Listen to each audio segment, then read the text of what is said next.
what this is all about, is your right to freedom of speech. What made America great is an independent, vigorous press. If a jerk burns a flag, America is not threatened. Political speech is the heart of the First Amendment. For expressing their religious beliefs. Now is the time to make justice a reality for all the God's children.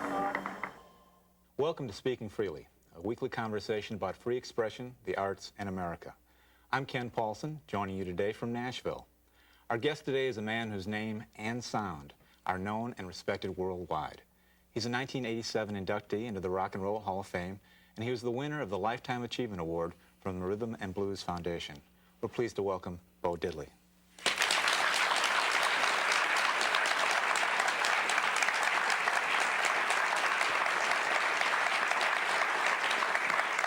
Great to have you here.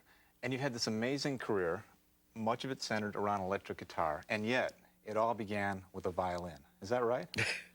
Yep. I started playing violin, at least I was taught classical music, and I was taught by Professor O.W. Frederick at Ebenezer Baptist Church in Chicago, Illinois, where I was raised up at. And when I got to be about 12, 13 years old, my sister bought me a guitar because I had heard John Lee Hooker playing. And I made the statement, if that cat can play, I know I can learn. And actually, I was being real self-centered to myself then, like kind of making fun of him. But today, John Lee Hooker is a monument. I mean, he is bigger than big. You know, with the way he was doing, he had a style that was his. There was no copying. He's got people running around trying to figure out, what are you doing? How you do that? You know, so I decided to try to play like Muddy Waters, Elmo James, and all these different blues people. You know, I tried to learn this when my mother went to the A&P. You understand? Because she didn't deal with the guitar. She didn't like it. She loved that violin. But that guitar was just not the right thing to have in her house. You understand? And she told me many times, don't bring that in here, boy. You know, and like she wanted to kill my sister for giving it to me. You know, like she said I was gonna be worthless. And back then, I could kind of understand that I wasn't even allowed to have a funny book in the house. Mama said that was bad news for the brain. And I agree with her. It is. It's something when I should have been learning arithmetic and whatever, you know, looking at Batman and all this stuff that ain't nobody can do in the first place. You know, kids, Superman got a friend of mine killed. He jumped out the window with a sheet on him thinking that he could fly and broke his neck. You understand me? So Baba was right. She said, that mess you looking at in that book ain't no good, boy. Get that out. Don't bring that in my house. So years later, when you become a worldwide famous musician, did you say she still didn't like it? When are you going to take up the violin again? She still didn't like it. But well, see, actually, I'm just to straighten out what I just said, is my birth mother didn't care one way or the other. You know, she would come around and look to see what I was doing. But Mama Gussie, which raised me, which was my mother's first cousin, and because my mother didn't raise me, you know, my mother had two boys, and back then in 1928, it was kind of hard to feed two rugrats, you understand? So she had to let me go with Mama Gussie, which was her first cousin, and that's why I have the name Ellis Bates McDaniel. You know, so now that's cleared up with somebody done read something. My name is not Otha. If you read that in a book someplace, I don't know where they got that Otha from. but somebody decided, well, we don't know what his name is, so let's give him one. You know? Finally, you are allowed to play the guitar in public, and you come up with a sound that has been mimicked, imitated, stolen from you over the years. And yet, every article I've written about the Bo Diddley beat, people try and describe it in print, and they can't. They can't. They say chink a chink a chink, and they can't possibly explain it. Do you have a way to explain the Bo Diddley beat? Yeah. It's mixed with kind of a African religious chant. That's what I call it. And also, they tried to say, oh, it's ham bone. And a lot of us, see, I'm 72 now, and a lot of us remember that old thing that kids used to do with paper in their pants leg and beat on it and holler, ham bone, where you been? You know, it's not ham bone. See, the way that went was ham bone, bound and ham bone, you know. But Bo Diddley went, Bo Diddley, ting, ting, ting, ting, ting. So you took that Bo Diddley beat into Chess Studios, 1954, 55? Yeah. I ain't cut you off, but you want to know how I did that? Yeah. It was actually a mistake. It was an accident. I was trying to play I Got Spurs that jingle, jingle, jingle. I love country music. I'm a country fanatic, you know what I mean? I love it. When I'm riding in my car going to the airport to go catch a flight, and I turn on the country station to find out what's going on. Because the lyrics in country music is so real, you know, and there's no dirt involved in them, you know, then it's just good. So I was trying to do this, and I went, bong, ding, ching, ching, and then ching, ching. I said, wait a minute. Ching, ching, ching, ching, ching. And then I said, hey, I got some. I just went and called the rest of the guys, Jerome and all of them with the maracas. I said, hey, man, let's, hey, can you do this on the drum? Boom, boom, boom, boom, boom. And Clifton James, my original drummer, he said, yeah. He said, what is this? I said, I don't know, man, just do it, and then I'm gonna do this, you know. And we put it together, and I went to Chess Records with it. At first, I went to VJ. I went to VJ Records, because I didn't even really know that Chess existed, and they were 2 blocks away from my house. I lived on Langley Avenue in Chicago, and they were on Cottage Grove, where the streetcar ran up and down. And I used to go through that alley all the time and break bottles up against the wall and stuff like that. You know, I was a little boy too. You know, that like to see a Coke bottle splatter. You know, yeah. So I did it. And so they asked me when I went to VJ. They asked me, it says, what kind of music is it? I said, I don't know, man. I'm just playing it. Well, we don't know what to do with something like that. So I left, tore my little heart down. I mean, I was, you know, like 26 years old, and I said, okay, go back home. And I had a little old tape recorder. We used to have a wire tape recorder, just going way back, had wire on it, you know. And I went back and I said, I'm gonna make me a tape dub. Then the lady across the street sold me a Webco disc cutter. Used to make 78s. And I didn't have no money, so I took another record that I had found in the alley and went and bought me some lacquer, paint lacquer, you know. And I laid it down flat, and I took the can and poured it on it, and then it dried. And I said, wow, I'm gonna see if this will handle, if I can cut a record on this stuff. It looked like the same stuff. So I hooked it up. Sure enough, that needle cut in that lacquer, and I played it, and I took it to Chess Records. See, remind me now, I ain't got no money, I ain't have nothing. And back then, if a kid had a nickel, you was rich. You know, you could buy penny bags of candy all day, you know. Penny bag, big old bag, you know.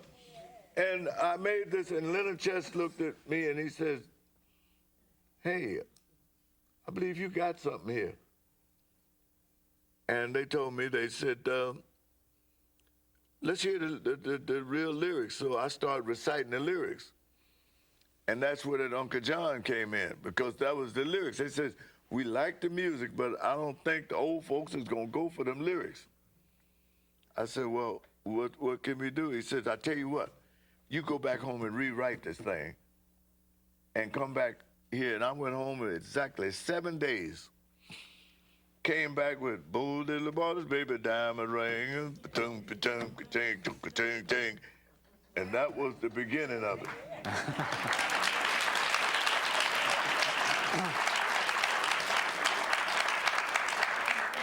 And you folks didn't think you were in for a performance today. So the Jingle Jangle, was that a Gene Autry record? Yeah, the Gene came in. See, I'm a Western lover. My wife gets mad with me because she can't never get the TV. You know what I'm saying? Because she got to wait till I go to sleep, then click, you know. It'll say because I'm looking at something, you know, and I like the shoot 'em ups. You know, So they was real entertainers, man. That explains the album cover, Bo Diddley as a Gunslinger. Yeah. Mm-hmm. It's a great cover. You set that shot up, didn't you? Huh? You set up that photo for the album cover. That horse that you see in there, we had to do this real quick because this pony, he was a young filly, that she was, and she would come to the fence and just look over and then look at the cameraman and then walk off and turn around and look and then come back and stand where I was at. Like, if you're gonna shoot this, I'm getting in it. You know. See, and it just was amazing that she turned and went that way, and I said, man, come on, hurry up, get the shot. And they shot it. And that's why you see him walking down there, because she was getting ready to turn around and come back. It's a classic album cover. So you write this song in 7 days that changes your world and the world. It goes #2 on the R&B charts, and it's always being heard somewhere in the world today. Flip side is I'm a Man. Yeah. Both Uncle John, the first song you record, and I'm a Man, people react to it and say, hey, that's dirty music. Yeah. How'd you react to that? Well, first of all, they put ideas in my head when they started saying that. I was wondering, what's dirty? What did I say? I didn't say nothing. Well, you did say, and I'm a man, all you pretty women come along, I just need 1 hour with you. I can make love to you, baby, in an hour's time. There's nothing suggestive about that. Wait a minute. Now, hold it. There's nothing suggestive about it, but if you walked in the hallway and you caught some dude and a chick standing up and they're all hugged up, kissing, somebody run and holler, they was in the hallway making love. They were kissing. Now, the other part of it, we won't go into. Yeah. So, you rewrote Bo Diddley, but you didn't have to rewrite I'm a Man. They took off. They were huge hits. And this is your first record, the one you've kind of made in the kitchen and then in Chess Studios. Did you go, this is easy? Yeah, but you know the reason why I wrote I'm a Man? Muddy Waters had a tune I called, he was Honeybee, something like that. And I said, well, he said he's a honeybee or a Rolling Stone or something. And I said, I'm a man. So I went and wrote me a song saying M-A-N. And you know, and it went. Of course, somebody did say something about it. You're right. Somebody said something about it, you know. And they called it devil music. And my mother had walked up on me, Gussie, she walked up on me and said, you ought to get a job. So now you had this huge hit, and everybody wants you on their television show. And along comes the Ed Sullivan Show. It was called The Toast of the Town at that time. And a producer gets this idea we've got this guy who plays guitar well. There's also this big hit record by Tennessee Ernie Ford called 16 Tons. We'll just have Bo Diddley do 16 Tons because Tennessee Ernie Ford's not available. But things went really badly that day. Can you tell us about that? Yeah, I lived with that lie a lot of years that was told. See, my name, Bo Diddley, and the song Bo Diddley got them confused in the program. And on whoever printed up the program, they should have put it Bo Diddley doing Bo Diddley 16 tons. But they put Bo Diddley 16 tons. So I thought I was supposed to do 2 songs. So I did the one that I was supposed to be there in the first place for, which was Bo Diddley. And Ed Sullivan got mad, you know, when I did 16 tons, and they were trying to get me. I was up backstage freaking out, trying to get me off the stage, and I'm doing what the program said, you know. So I lived with that lie that he got real mad with me, told me I'd never work nowhere, no more in life. He'd see to this, that, the other, and I said, man, I was driving a truck when I come up here, and I can go back to driving a truck, you know. I know too many things. You ain't gonna shut me down. You might slow me up, but you ain't gonna shut me off. You know what I'm saying? See, so the other instruction they had for you though was that when you did 16 tons, you weren't supposed to move. Was that right? No. They told me no wiggling. No wiggling. In a matter of years, after you'd had a successful career and you're touring all over, and you're on every major tour, and you're traveling internationally, people in Great Britain begin to hear your music and respond, and suddenly you've inspired the Rolling Stones, the Animals, the Yardbirds. Were you a little bit startled when you went to Great Britain and found that you were actually even bigger there than you were in the U.S.? Yeah, And a little bit. Did it feel good? Yeah, it felt very good, but it was scary. Yeah? You know, how many times can I go to Europe and work and make a living? Right. You know what I'm saying? But America has so much to choose from. I remember when we was going to Europe, they only had one radio station or one TV station or something like that. And if you wasn't careful, it was on and gone. Your album, Man Amongst Men, you've got a song about this, and I wanted to share some lyrics. By the way, the first cut on Man Amongst Men is Bo Diddley is crazy. Sick. He's crazy. He's sick. He's a lunatic. You were just trying to frighten interviewers, weren't you, with that? No, you know it's a terrific song. You know what? That was my approach to the punk rock. That's what it was. This is the man who opened for The Clash, the definitive punk rock band. He opened for The Clash in the That was my approach to punk rock. And I just wrote a new one called I'm a Bad Seed. You understand? Talk about the song called Kids Don't Do It. It is as close to rap as you've come in your career. I was the first one, but we, in my neighborhood, in the ghetto, as they call it, or the hood, today is the hood, you understand? But my neighborhood, they call it signifying. Right. You talk about me a while, and I'll talk about you a while, till somebody said something about somebody's mother. Then it was a fight.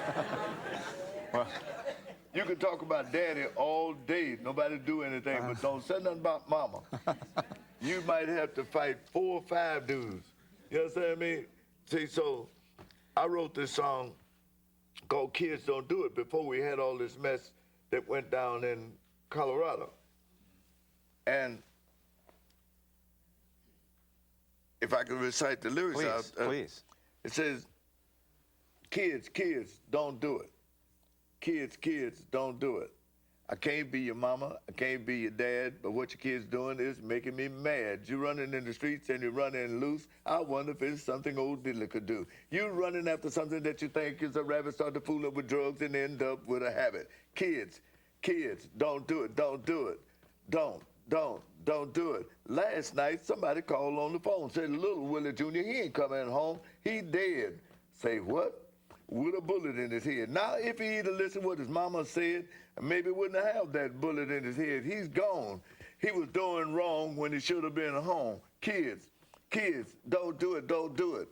don't do it. Somebody said Willie doing his thing. Come to find out, Willie was running with a gang. Look at him. He ain't getting this thing. He got a bullet in his brain. Kids, don't do it. Don't do it. Don't do it. Now, if there's a gun in your home, be real smart and leave it alone. Don't take your mama, daddy's gun to school because the one that gets shot just might be you. Kids, don't do it. Don't do it. Don't do it. Listen to Bo Diddley. Stay in school and get your PhD. Yo, I'm out of here.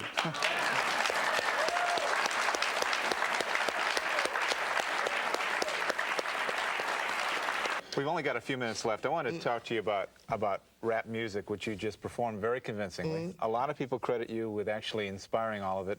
And yet, today, the man who in 1955 was condemned by some for playing dirty records, you're really down on rap music today for being obscene and violent. You can't find a record that I've ever recorded with one dirty four-letter word in it nowhere. This rap music that guys talk about, raping their mama and killing their daddy and their mama and their sisters and all the color.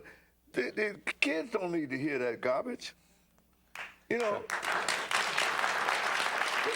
So, what would you do about it? There are people who think the government should step in and stop it. No, we don't need the government to get into it. People should police themselves. Decency. These are good entertainers that are doing this, and they need to think about what they're doing. They're sending the wrong message, and we in the streets are dealing with it, and I don't understand how the FCC can allow that stuff to be put on the air.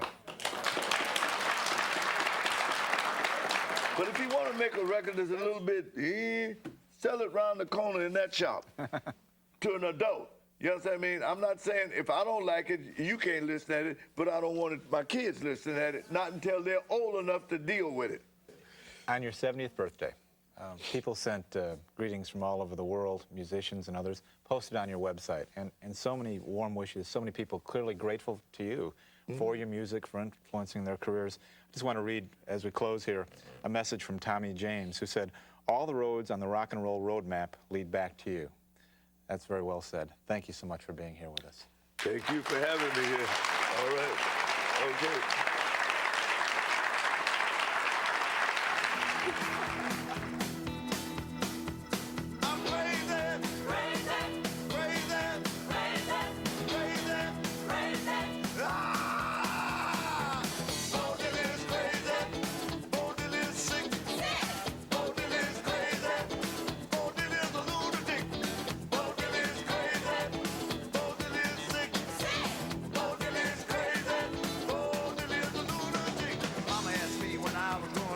What did I want to be?